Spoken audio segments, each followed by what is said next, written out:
everyone, it's Devin with Rehab Dynamics, and I wanted to show you the process of a rotator cuff repair, since we have a lot of patients that come into clinic with that, and a lot of them don't really know what's been done, or if they're, have come in for prehab, they don't know what's going to be done.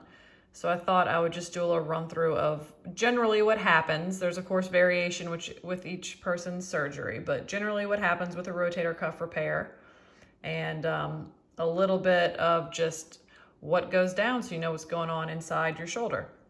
I did not include any surgical pictures, so there won't be anything gory, just some information, mostly drawings of what goes on with a rotator cuff repair. So here is a picture from the front of someone's shoulder. This big part, this is your shoulder blade. And then there's the muscles that are on the front of your shoulder blade, between the shoulder blade and your rib cage, pretty much on your back. So the most commonly torn rotator cuff muscle is the supraspinatus muscle here, which is at the top of your shoulder. That's where a lot of people have pain. So that's pretty much where these repairs are going to be done. And so it's where a lot of the photos are referencing. But you can have tears in other areas of the shoulder, but that's the most common one. So that's the front view of a shoulder. So here on the left is a normal shoulder. This is again the supraspinatus muscle. That's one of your 4 rotator cuff muscles that comes on top of your shoulder. That's a healthy tendon. This is your bicep, this bottom one. Your bicep muscle actually comes all the way up and attaches into your shoulder on your shoulder blade. So you can see over here an inflamed supraspinatus tendon. People also will many times have a little bit of a bicep tendon issue. So those are some common ones there.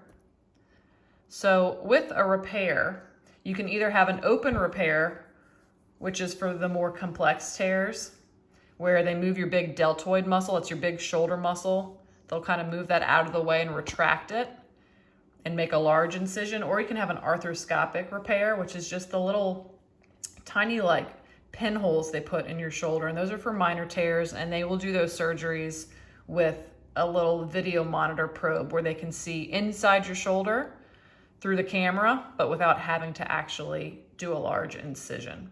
So during surgery, the tendon is reattached to the bone. So here is the arthroscopic version. You can see these are the scopes that go into your shoulder, just through little holes. So they'll reattach the tendon to your bone with an anchor. So it's like kind of like a ceramic or a metal screw that they will suture onto the tendon and then screw back down into the bone. And then they will suture the tendon onto the anchor so that it's attached to the bone really well. So it's really tied down.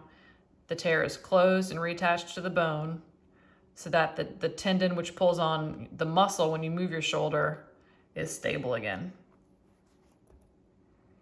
So again, here's the little scope tools that they just insert.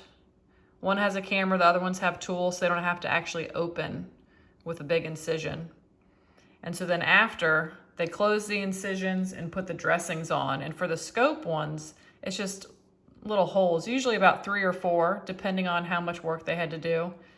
So there's really not much scarring or healing things that need to be done. They're just tiny little holes.